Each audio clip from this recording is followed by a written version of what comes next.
नमस्कार, अस्सलामु अलैकुम। स्वागत है, खैर मकदम है आपका। आप देख रहे हैं दीन दुनिया वीकेंड स्पेशल और मैं हूं इमरान खान। आज हम एक ऐसे मुल्क की बात करेंगे जो फिलिस्तीन पर इस्राएली जारहियत यानी आक्रामकता के तो खिलाफ है, लेकिन ईरान के खिलाफ इस्राएल का साथ देता है, अमेरिका का बहुत पक्का दोस्त है और इस्राएल को न सिर्फ तस्लीम करता है बल्कि उनके साथ पूरा दोस्ताना भी निभाता है। ऐसी दोस्ती कि अप्रैल और अक्टूबर 2024 में जब ईरान ने इस्राएल पर मिसाइल दागी तो इस मुल्क ने ज्यादातर मिसाइलों को इस्राएल की जमीन पर गिरने से पहले ही अपने हवाई इलाके में मार गिराया। जी हां, वो मुस्लिम अक्सरियत वाला देश है जॉर्डन। आइए आज वीकेंड स्पेशल में जानते हैं जॉर्डन के बारे में और वहां ताजा सूरत हाल क्या है, क्या कुछ वहां हो सकता है, इस पर भी बात करते हैं।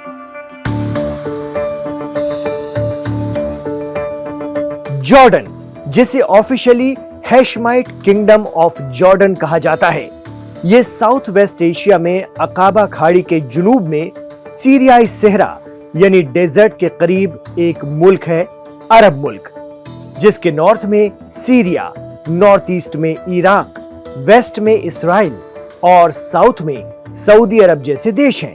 ज्यादातर हिस्सा रेगिस्तान से घिरा हुआ है जॉर्डन का।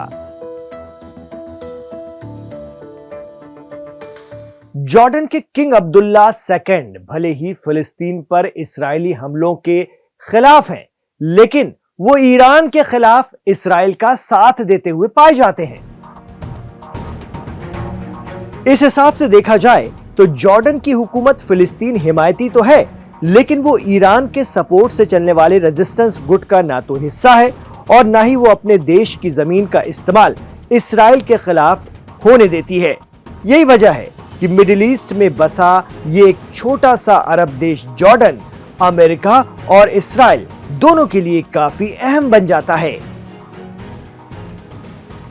लेकिन कुछ मीडिया रिपोर्ट्स बता रही हैं कि मिडिल ईस्ट में जो झटका रूस और ईरान को लगा है, वैसा ही झटका, वैसा ही कुछ अब अमेरिका और इस्राएल के साथ भी हो सकता है।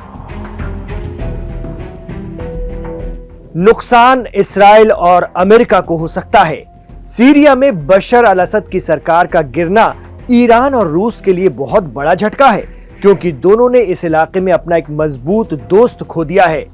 अब कहा जा रहा है कि अमेरिका और इस्राएल, जिन पर सीरिया में असद सरकार के तख्ता पलट में पशे पर्दा काम करने का इल्जाम लग रहा है, रिपोर्ट्स के मुताबिक उनके दोस्त जॉर्डन पर तख्ता पलट का खतरा मंडरा रहा है। इस्राएली पब्लिक ब्रॉडकास्टिंग कॉरपोरेशन KAN ने बताया है कि इस्राएली खुफिया महकमा इस बात से फिक्रमंद है कि जॉर्डन में भी तख्ता पलट हो सकता है।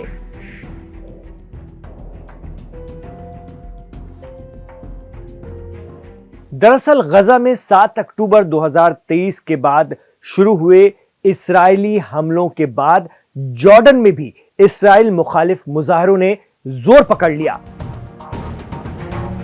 वहां की हुकूमत भले ही इस्राएल की पक्की दोस्त है, लेकिन अवाम के दिल में फिलिस्तीन के लिए सॉफ्ट कॉर्नर है। जॉर्डन की अवाम ने इस्राएल के साथ ताल्लुकात नॉर्मल करने के समझौते को तुरंत रद्द करने समेत इस्राएल के साथ ट्रेड डील भी खत्म करने की मांग की थी, लेकिन उल्टा जॉर्डन के सिक्योरिटी एहलकारों ने इन मुजाहिरों को कुचलने के लिए ताकत का इस्तेमाल किया और सैकड़ों मुजाहिरीन को गिरफ्तार कर जेल में डाल दिया गया। इसके बाद से ही जॉर्डन में किंग अब्दुल्ला II को लेकर काफी गुस्सा और नाराजगी है, ऐसा कई मीडिया रिपोर्ट्स में दावा किया जा रहा है। कहते हैं आग जहां पर होती है धुआं वहीं से निकलता है। जॉर्डन में चल रही सुगबुगाहट को भांपकर इस्राएल भी एक्टिव हो गया है। टाइम्स ऑफ इस्राएल अखबार ने बताया कि घरेलू खुफिया एजेंसी शिन बेत के चीफ रोनन बार और इंटेलिजेंस डायरेक्टोरेट के हेड श्लोमी बिंदर ने पिछले दिनों जॉर्डन का दौरा किया, जहां उन्होंने सीरिया के हालात पर जॉर्डन के जनरल के साथ बातचीत की। माना जा रहा है कि इस मुलाकात के दौरान इस्राएली खुफिया एजेंसियों के चीफ ने जॉर्डन में बगावत की रिपोर्ट पर भी चर्चा की है। जो अरब मोनार्कीज हैं उनको भी खतरा अभी टला नहीं है। मोनार्कीज हो गई जैसे सऊदी अरब, जॉर्डन, कतर, अरब एमिरेट्स। क्योंकि पैलेस्टीन के मुद्दे को लेकर के इन देशों में, अरब देशों में गुस्सा तो है, परंतु इनकी जो सरकारें हैं वो अपनी पॉलिसी अमेरिका और इजराइल के प्रति सॉफ्ट रख रहे हैं। तो खतरा सबसे ज़्यादा ये है, खास करके जॉर्डन जैसे देश को, कि वहाँ पर अगर ग्रास रूट्स या आबादी पैलेस्टाइन के मुद्दे को लेकर के ज़्यादा खौफ में आ गई तो अपने किंग के अगेंस्ट रिवोल्ट कर सकती हैं। और ये मोनार्कीज जो हैं बड़े लंबे टाइम से चल रही हैं। जॉर्डन का भी जो किंग है वो टोटल अमेरिकन एड के ऊपर सरवाइव कर रहा है जॉर्डन। तो ये जो टेंशन्स हैं पैलेस्टाइन को लेकर के, इनकी अभी खबरें और आ भी रही हैं कि जॉर्डन के अंदर शायद कुछ ऑपोजिशन बढ़ रही है जॉर्डन के किंग को। अब कब वो एक्सप्रेस होगी या कितनी होगी कह नहीं सकते, पर इंडिकेट ये करता है कि मिडल ईस्ट में जो रीजन्स हैं यहाँ पर अनसर्टेनिटी अभी बिल्कुल बरकरार है और रहेगी। अरब मुल्क जॉर्डन की बात चल रही है तो थोड़ा सा इसकी विरासत और कदीम रवायत के बारे में भी जान लेते हैं।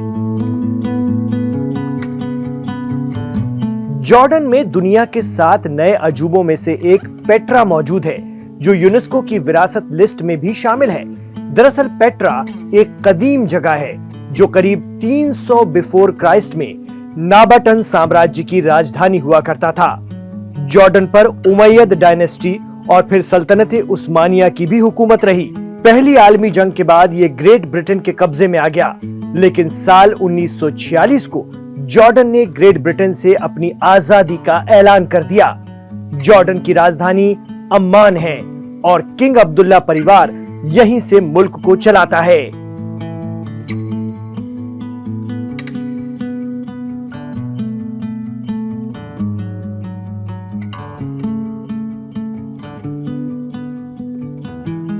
खास बात यह है कि जॉर्डन की रॉयल फैमिली, खास तौर से किंग अब्दुल्ला सेकंड, खुद को हजरत मोहम्मद मुस्तफ़ा सल्लल्लाहु अलैहि वसल्लम की 43वीं नस्ल से जोड़ते हैं।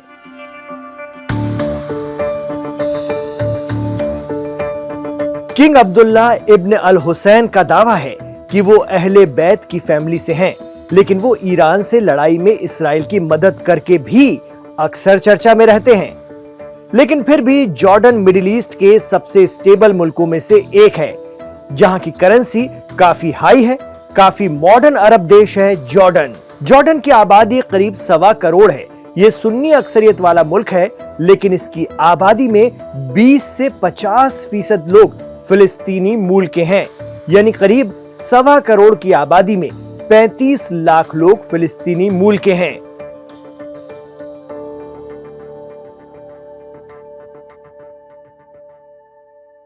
इसके अलावा इस मुल्क में करीब 14 लाख सीरियाई पनाहगुज़ीन या शरणार्थी भी रहते हैं।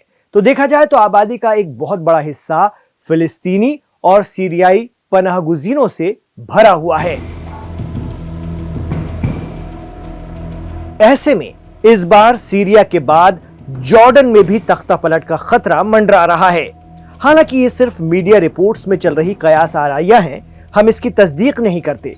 बताया जा रहा है कि जॉर्डन के बागी ग्रुप सीरिया में हालात से प्रेरित होकर या मुतासिर होकर जॉर्डन के किंग अब्दुल्ला दोयम की हुकूमत को उखाड़ फेंकने की कोशिश कर सकते हैं।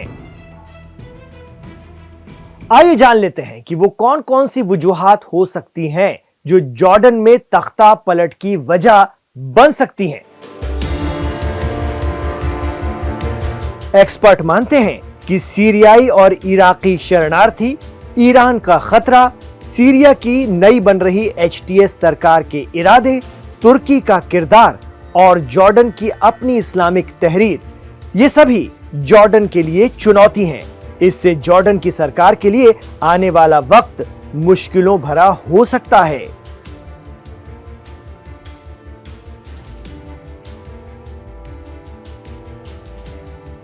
तो ये था जॉर्डन पर लाइव हिंदुस्तान का दीन दुनिया स्पेशल, वीकेंड स्पेशल। आप क्या सोचते हैं इस एपिसोड के बारे में, हमें जरूर बताइए आपको कैसा लगा, और आप वीकेंड स्पेशल में और क्या कुछ देखना चाहते हैं मिडिल ईस्ट के हवाले से, मुस्लिम वर्ल्ड के हवाले से, हमें जरूर बताइए कमेंट बॉक्स पर। जी हाँ, हमारे जो नाजरीन हैं, हमारे जो दर्शक हैं, उनके कमेंट्स का हमें बेसब्री से इंतज़ार रहता है। हम उन कमेंट्स पर गौर व खोज करते हैं, उनके मुताबिक सुधार करने की भी कोशिश करते हैं और उनके हिसाब से चलने की भी कोशिश करते हैं।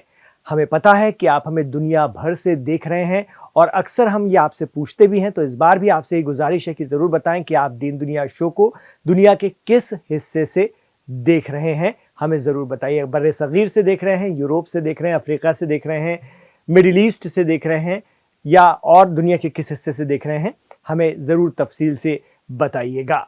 आपके कमेंट्स हमें बहुत बहुत अच्छे लगते हैं। शुक्रिया दीन दुनिया शो को ढेर सारा प्यार देने के लिए। अपना प्यार और यकीन, अपना एतमाद इसी तरह दीन दुनिया पर बनाए रखिएगा। आपसे ये भी गुजारिश रहेगी कि हमारे इस शो को आप लाइक ज़रूर कर दीजिए, क्योंकि जैसे ही आप शो को लाइक करते हैं यूट्यूब के ज़रिए ये और ज़्यादा बढ़ता चला जाता है। तो सबसे पहले इसे लाइक कर दिया कीजिए और व्हाट्सएप ग्रुप के ज़रिए इसे ज़्यादा से ज़्यादा अपने दोस्तों, रिश्तेदारों में शेयर किया कीजिए।